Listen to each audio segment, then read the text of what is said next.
Hello, I am Shubha Malviya and I welcome you to my channel Learning Life Lessons and Teaching Skills with Shubha.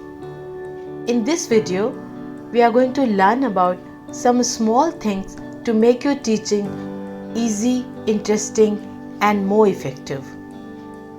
The 4 points to keep in mind before you start a lesson are pre-planning, beginning of the lesson, middle of the lesson and end of the lesson.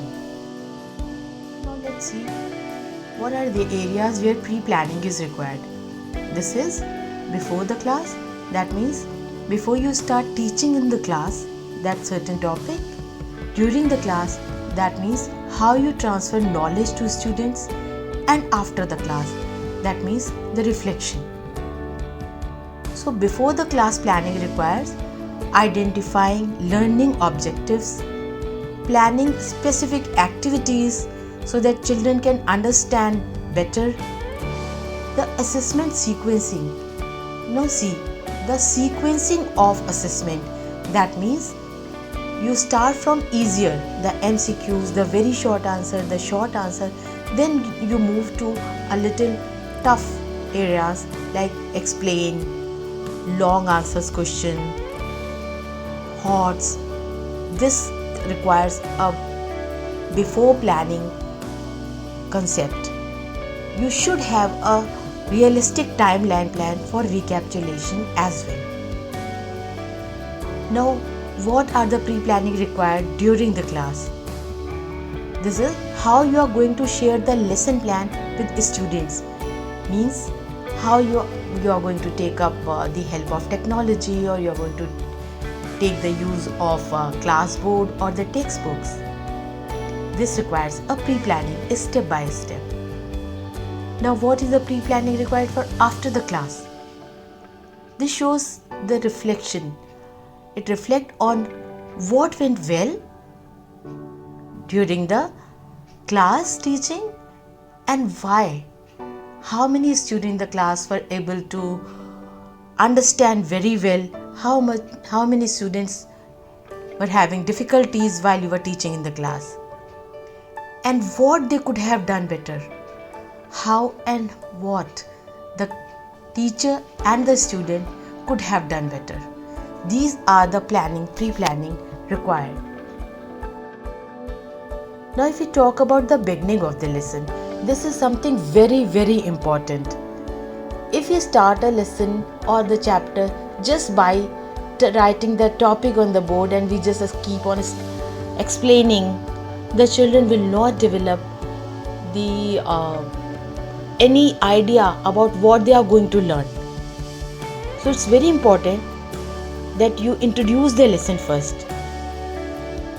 The best thing is that you write the topic and start talking about it. First, take it out from the children how much they actually know about the topic. After that, you can take up some very short 5-minute, 3-minute, 6-minute warm-up activities to make children comfortable in the class to learn the new concept. After that, they share the lesson plan. The children must know how they are going to learn in the class. And don't forget to summarize before you end the class. Well begin is half done. Once you have started well and learners are fully aware about what they are going to learn, it's now the time to transfer the knowledge. You can use textbooks, plenaries, class board, smart board, different type of competency based activities that suits to all type of learners. Technology can also be used to make teaching interesting and easy. Timely short evaluation must be taken during middle of the lesson. Learners must understand the core concept and the knowledge must be useful in real life situation too. Write in the comment box on which topic you would like to see the next video. FLN, storytelling or Nipun Bharat. Well, now let's see the end of the chapter. The end of the chapter should be collaborative. learners must be included in summarizing what they have learned. That will help the teacher in getting the clear idea about the understanding of all learners in the class. Hope by applying these simple teaching practices, you can make the teaching learning process more effective and easy. Share the video with your friends and subscribe for more such videos. Have a good day and happy teaching learning.